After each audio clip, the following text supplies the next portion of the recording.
ꯑꯩ ꯉꯁꯤꯒꯤ ꯚꯤꯗꯤꯑꯣꯁꯦꯀꯣ ꯍꯥꯏꯗꯤ ꯖꯨꯟꯒꯤ ꯈ꯭ꯋꯥꯏꯗꯒꯤ ꯏꯝꯄꯣꯔꯇꯦꯟ ꯑꯣꯏꯕ ꯗꯦꯠꯁ ꯑꯃꯒꯤ ꯃꯇꯥꯡꯗꯅꯤꯀꯣ ꯏꯝꯄꯣꯔꯇꯦꯟ ꯑꯣꯏꯕ ꯇꯥꯔꯤꯛ ꯀꯔꯝꯕ ꯅꯨꯃꯤꯠꯇꯅꯣ ꯍꯥꯏ ꯀꯥꯟꯁꯤꯗ ꯍꯌꯦꯡ ꯍꯪꯆꯤꯠ ꯂꯥꯛꯀꯗꯧꯔꯤꯕ ꯊꯥꯡꯖꯁꯦꯀꯣ ꯊꯥꯡꯖꯁꯨ ꯑꯣꯏꯔꯦ ꯑꯗꯨꯒ ꯑꯦꯀꯥꯗꯁꯤꯁꯨ ꯇꯥꯔꯦꯀꯣ ꯑꯗꯣ ꯉꯁꯥꯏꯒꯤ ꯐꯠꯇ ꯍꯥꯎꯊꯤ ꯔꯤꯃꯨꯚꯜ ꯀꯔꯤ ꯀꯔꯥ ꯑꯗꯨꯃꯁꯨ ꯂꯩꯔꯦ ꯑꯗꯨꯒ ꯑꯦꯀꯥꯗꯁꯤꯒꯤ ꯇꯧꯕ ꯌꯥꯕ ꯀꯩꯀꯥ ꯑꯗꯨꯃꯁꯨ ꯑꯩ ꯃꯌꯥꯝꯗ ꯍꯥꯏꯐꯦꯠꯇꯪ ꯁꯦꯌꯔ ꯇꯧꯖꯒꯦꯀꯣ ꯑꯩꯅ ꯁꯤꯗ ꯗꯥꯏꯔꯤ ꯑꯃ ꯊꯝꯃꯤꯁꯦ ꯁꯨꯝ ꯍꯥꯏꯗꯤ ꯑꯩꯈꯣꯏꯅ ꯀꯠꯀꯗꯕ ꯄꯣꯠꯀꯨꯝꯕ ꯈꯤꯇꯪ ꯏꯒꯦ ꯇꯧꯅꯤꯀꯣ ꯑꯗꯨꯒꯤꯗꯃꯛꯇꯅꯤꯀꯣ ꯑꯗꯣ ꯈ꯭ꯋꯥꯏ ꯐꯥꯔꯁꯇ ꯄ꯭ꯔꯤꯄꯔꯦꯁꯟꯁ ꯍꯥꯏꯅ ꯍꯥꯏꯔꯁꯤꯅ ꯑꯦꯀꯥꯗꯁꯤ ꯅꯨꯃꯤꯠꯁꯦ ꯍꯥꯏꯗꯤ ꯀꯃꯥꯏ ꯇꯧꯕ ꯍꯥꯏꯗꯤ ꯁꯦꯝ ꯄꯨꯔꯅꯤꯃꯥ ꯑꯦꯀꯥꯗꯁꯤꯒꯨꯝꯕꯁꯦ ꯑꯩꯈꯣꯏꯅ ꯑꯩꯅ ꯉꯟꯅ ꯍꯧꯒꯠꯄꯤꯌꯣ ꯍꯥꯏꯀꯣ ꯉꯟꯅ ꯍꯧꯒꯠꯄꯤꯕ ꯍꯥꯏꯔꯒꯗꯤ ꯅꯨꯃꯤꯠ ꯊꯣꯛꯇ꯭ꯔꯤꯒꯨꯝꯕ ꯑꯗꯨꯃꯥꯏꯅ ꯍꯧꯒꯠꯄꯤꯕ ꯑꯗꯨꯒ ꯌꯥꯔꯒꯗꯤ व्रतꯒꯨꯝꯕ ꯇꯧꯕꯁꯦ ꯌꯥꯝ ꯐꯩꯀꯣ ꯑꯦꯀꯥꯗꯁꯤꯗ ꯍꯥꯏꯗꯤ ꯃꯤꯜ ꯑꯃꯈꯛꯇꯪ ꯀꯟꯖ꯭ꯌꯨꯝ ꯇꯧꯕꯗꯣ ꯑꯩꯈꯣꯏꯅ ꯍꯦꯜꯊꯀꯤ ꯑꯣꯏꯅꯁꯨ ꯌꯥꯝ ꯐꯩꯀꯣ व्रत तौबा हायरगा ngasai adu da khatang gi wasu natabida haidi koina fasting gumba taw matam da haidi chak gumba chaba matam sida ko haidi food consumption se khitang adugi numita khara less oina tawraga di ngasai hakchang gi cleansing gi oina kai oina su yam phare ko adu duna yaraga di meal ama khatang gumba kai gumba do maina keno tawbibo consume tawbibo ko adu ngasai gi sigi keno se main oina semjar ai se kai gi no hai matam sida ko haidi an important over dates ne akhoi gi keno numit se ko thangja numit tangkuma thoi se ko adu se lena abundance prosperity hai gara ulan thum kari kra chang na ba aduga plus thang jo ibani nang sai removal gi part se ma leina ko fatau di removal obstacles leiba adagi life to negativity leiba suguma mayam si gi jo happy keno tawra se ba adu khwai first da hawala aga koina tawdab se kai no haimung waram sitok khotok pa ma leina ko rock sol harasne ko rock sol gumba hapaga keno gumba tawbiba khopiba ma leire ko aduga rock sol se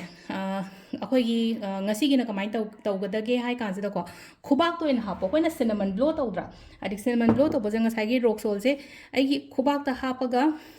mapalomda blow to thokiba akoina cinnamon dana kamai tawge haidi manung lomda haidi pulang kamjalena ko akoi sigi sina ko rock sol sina karamba mongda aina je haije to ko ai khutse am tairani ko sumaina hapaga ai gi kaino romda kondhong lomda natraga kondhong leite ai do fort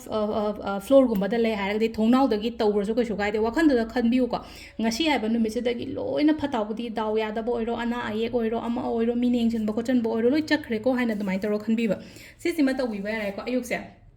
imong wayam set patay bokot pa loina loira kanda ngasai gi rock sol se even ai dukan phamba mi ne harja dukan phamba dukan gi wang ma da harasne ko chatlan gi ba som side ta ngasai gi ain hai sina manjina ai gi dukan lom da kam thale na ko sisina ai gi sumna kan da chatlan gi ba khot gi ba adu duma taw ba yare ko removal part se ko aduga amana ꯏꯕ ꯈꯣꯠꯄꯁꯦ ꯁꯦꯇꯔꯗꯦꯒꯤ ꯉꯁꯥꯏꯒꯤ black ꯄꯦꯟꯅ ꯏꯕ ꯈꯣꯠꯄ ꯑꯗꯨꯝꯕ ꯃꯌꯥꯝꯗꯨꯃ ꯂꯣꯏ ꯇꯧꯕꯤꯕ ꯌꯥꯏꯀꯣ ꯍꯥꯏꯗꯤ ꯑꯩꯅ ꯄꯥꯝꯗꯕ ꯄꯣꯠ ꯃꯌꯥꯝꯗꯣ ꯏꯔꯒ ꯀꯛꯊꯠꯂ ꯈꯣꯠꯊꯠꯂꯒ ꯑꯗꯨꯗꯨꯃ ꯂꯩꯔꯦꯀꯣ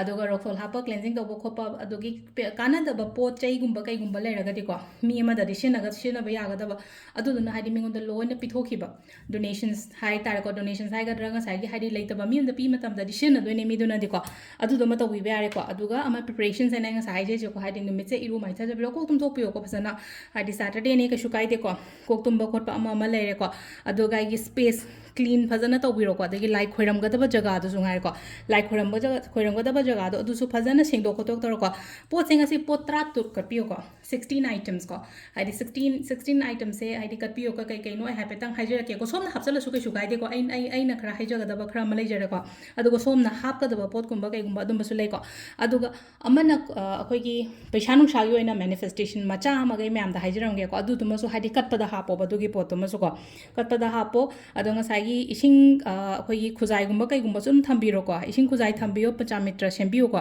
pachamitra semba se karam kari no hap to sang sangom hapani adagi kaino hapani ko ningjang mayam haipetang adum aina hairinga de ige su ibiro ko hena su khangam basu ai ko ahan ngai di tum hana de hona tawra la ko khoboi raga di hena su khangbiram be ai adu tawdaba gumba akhoi gi aidi mapan daga leiba chinau gumba leiraga di ko adu sangom ne akhoi sangom mafam leire ko ani sure ko ghi leire ko adagi kaino leire khoi leire chini leire ko manga sure ko ta de hadi panchamitra hamne manga item se mix tawraga tengkot macha mata hai tare ko nai tawraga sida hai happy raga mix tawraga thambiro si sima kat piro ko ama leire ko panchamitra number 1 ko ai de ige ko hajeina hai gi ba item ma'am do ko khwai ahan bada panchamitra leire ko number 2 ko number 2 sida lafoi gumba kat pa se bhai ko banana sana har se bo ko hai ra da dum khara hapone dum ko akhoi gi kaino gumba so hapa yare ko haino gumba kai gumba dum ba so hapa yare ko ado hai se do makhal hai teng potra tuk so lo ba yari ngai chileno ko adagi hai ate hap ke khot ke so kai su kai song ge apam bane ko hangapan machu gi lei ko yellow flowers ko khoina happy gadab se ꯑꯗꯒꯤ ꯑꯩꯈꯣꯏꯒꯤ ꯀꯩꯅꯣꯁꯦꯀꯣ ꯑꯩꯈꯣꯏꯒꯤ ꯀꯔꯤ ꯁꯤꯗ ꯑꯩ ꯄꯣꯠ ꯈꯔ ꯎꯠꯆꯔꯛꯀꯦꯀꯣ ꯁꯤꯁꯦ ꯀꯩꯅꯣꯅꯤꯀꯣ ꯊꯝꯕꯥꯜ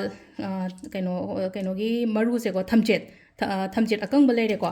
ꯑꯗꯨꯒ ꯏꯂꯥꯏꯆꯤ ꯈꯇꯪ ꯂꯩꯔꯦ ꯑꯗꯨꯒ ꯀ꯭ꯋꯥ ꯃꯔꯨ ꯑꯃꯒ ꯍꯥꯞꯄꯤꯌꯨꯀꯣ ꯀ꯭ꯋꯥ ꯃꯔꯨ ꯑꯃꯒ ꯁꯨꯃꯥꯏꯅ ꯂꯩꯔꯦꯀꯣ ꯍꯥꯏꯗꯤ ꯁꯤꯁꯤꯃꯁꯨ ꯀꯠꯄꯗ ꯍꯥꯞꯇꯣꯏꯅꯤꯀꯣ ꯁꯤꯒꯤ ꯑꯩꯅ ꯍꯧꯖꯤꯛ ꯍꯥꯏꯔꯤꯕ ꯑꯥꯏꯇꯦꯝꯁꯦꯀꯣ ꯁꯤꯁꯦ ꯈꯤꯇꯪ ꯑꯅꯤ ꯑꯍꯨꯝ ꯑꯍꯨꯝꯗꯪ ꯂꯧꯕꯤꯔꯒ ꯁꯤꯁꯤꯃꯁꯨ ꯀꯠꯄꯗ ꯍꯥꯞꯄꯤꯔꯁꯦꯀꯣ ꯁꯤꯗ ꯑꯩꯅ ꯄꯨꯂꯞ ꯇꯦꯡꯀꯣꯠꯇ ꯊꯝꯃꯦꯀꯣ ꯑꯇꯥꯔꯒꯗꯤ ꯄꯣꯠꯁꯦ ꯑꯥꯏꯇꯦꯝꯁꯦ ꯀꯌꯥ ꯁꯨꯔꯦ ꯁꯤꯗ ꯅꯝꯕꯔ 5ꯇ ꯍꯥꯏꯇꯥꯔꯦ ꯀ꯭ꯋꯥ ꯃꯔꯨ ꯑꯃ ꯂꯩꯔꯦꯀꯣ ꯑꯗꯨꯒ ꯅꯝꯕꯔ 6ꯇ ꯊꯝꯆꯦꯠꯀꯣ ꯑꯗꯨꯒ ꯏꯂꯥꯏꯆꯤꯀꯣ ꯑꯗꯣ ꯉꯁꯥꯏꯒꯤ ꯊꯝꯆꯦꯠ ꯃꯔꯨ ꯀꯥꯏꯅ ꯍꯥꯏꯁꯦ ꯃꯔꯨꯁꯦ ꯑꯃ ꯀꯩꯅꯣ ꯇꯧꯕ ꯃꯇꯝꯗ ꯉꯁꯥꯏ ꯆꯣꯡꯈꯠꯂꯛꯄꯗ ꯊꯝꯆꯦꯠꯇꯨꯗꯗꯤ ꯃꯌꯥꯝ ꯑꯃ ꯂꯥꯛꯏꯅ ꯍꯥꯏꯗꯤ ꯒ꯭ꯔꯣꯠꯅꯦꯕ ꯁꯤꯗ ꯑꯩꯅ ꯍꯥꯞꯆꯩꯁꯦꯀꯣ ꯑꯗꯨꯒ ꯏꯂꯥꯏꯆꯤꯒꯨꯝꯕ ꯀꯩꯒꯨꯝꯕ ꯍꯥꯞꯄꯤꯁꯤꯅ ꯑꯃꯨꯛ ꯀꯩꯒꯤꯅꯣ ꯍꯥꯏ ꯀꯥꯟꯁꯦ ꯏꯂꯥꯏꯆꯤꯁꯤꯅ ꯒꯨꯗ ꯂꯛꯀꯤ ꯑꯣꯏꯅ ꯌꯥꯝ ꯐꯩꯀꯣ ꯑꯗꯣ ꯏꯂꯥꯏꯆꯤ ꯑꯃꯁꯨ ꯍꯥꯞꯄꯤꯕꯀꯣ ꯁꯨꯃꯥꯏꯅ ꯑꯗꯨꯗꯨꯃ ꯂꯩꯈ꯭ꯔꯦꯀꯣ ꯑꯗꯨꯒ ꯑꯩꯈꯣꯏꯒꯤ ꯂꯤꯀꯣꯟꯒ ꯀꯩꯅꯣꯒꯁꯤꯁꯨ ꯈꯤꯇꯪ ꯃꯃꯤꯡꯒꯤ ꯑꯣꯏꯅ ꯑꯃꯃꯝ ꯑꯅꯤ ꯑꯗꯨꯃꯥꯏꯅ ꯍꯥꯞꯄꯤꯔꯣꯀꯣ ꯑꯇꯥꯔꯒꯗꯤ ꯄꯣꯠꯁꯦ 9 ꯁꯨꯔꯦꯀꯣ ꯂꯤꯀꯣꯟ ꯂꯩꯔꯦꯀꯣ नंबर 9 गोमती चक्र अदुगा सिगी संगसे को हाइदी संगसे पैसा नुसा ट्रैक तौबैदमक्तने हाइदी मोती संग मचा अमा हापियो 10 सुरे आइटम से को मोती संग अमा लेरे अदुगा सिलेनको हाइदी मोइबुंगुम थंबसे याम फैको इमुंगदा अदुना मोइबुंग मचा अमा हेता हाइतारे को सिदा लेरिबो मोइबुंग मयाम से खतंग चाव ओइगेरा मचा ओइगेरा को बजादे कैदे लेबीगेरा अमा तौबीगेरा को हदाइन तौरगा हाइदी सिसिमा लेरेको हाइदी कैनोसे सिना अखोइ गणेश की शंकाने अंगांगी लाइक तौबुमदा थंबा फैको अदो कटपा लोइरकान अंगांगी लाइक तौबुमदा थंबीरसु कैसु काइतेको मोइबुंग मचा अमा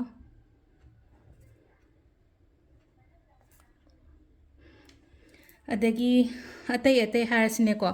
दुप दीपक करिकरा अदुंबा मयामदुगा लोइने ऐड तौरगा दुप हारसिनेको दुपसे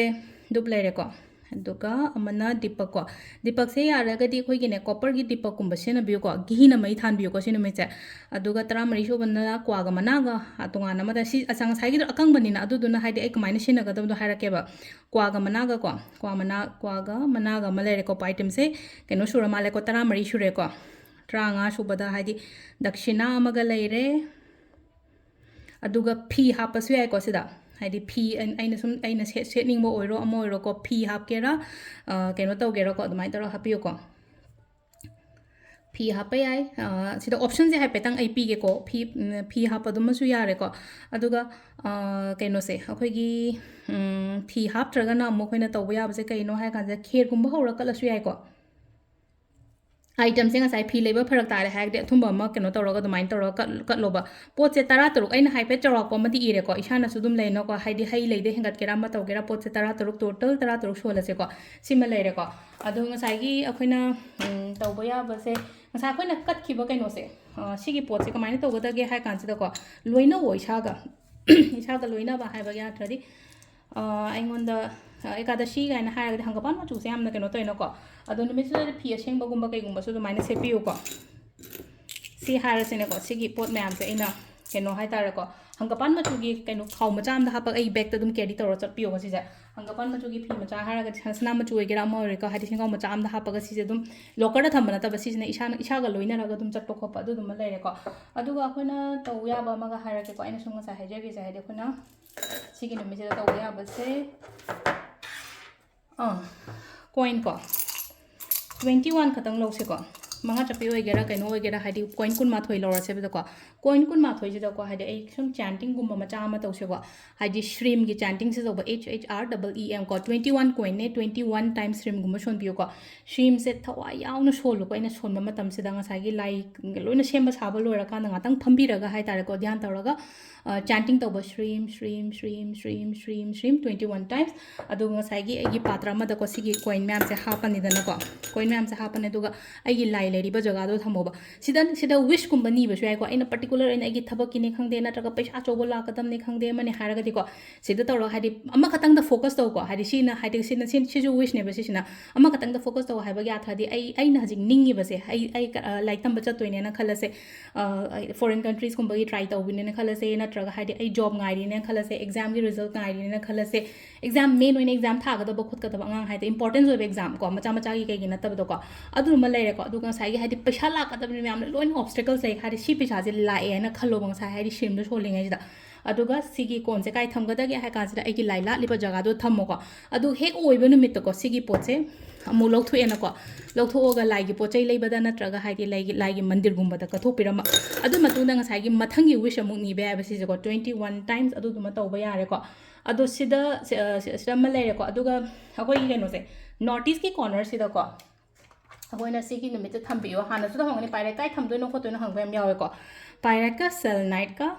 कइनोनिको सेलेक्ट को पाइरे हापेको सेल नाइट लेरे दुगा टाइगर आइगा कइनोगा ब्लैक का मीनिंग जंदनबा कॉन्फिडेंस लेनबा ग्रोथ लेनबा प्लस पैसा अट्रैक्ट तौनबा दुगा फताउदी गाथोनबा दमग सिजना कोइगी नॉर्थ ईस्ट कॉर्नर गुंबदा ऑलरेडी लौरगदी लय कदाइदा थमदोइनो खंगदे हापम यावेबा नॉर्थ ईस्ट कॉर्नर को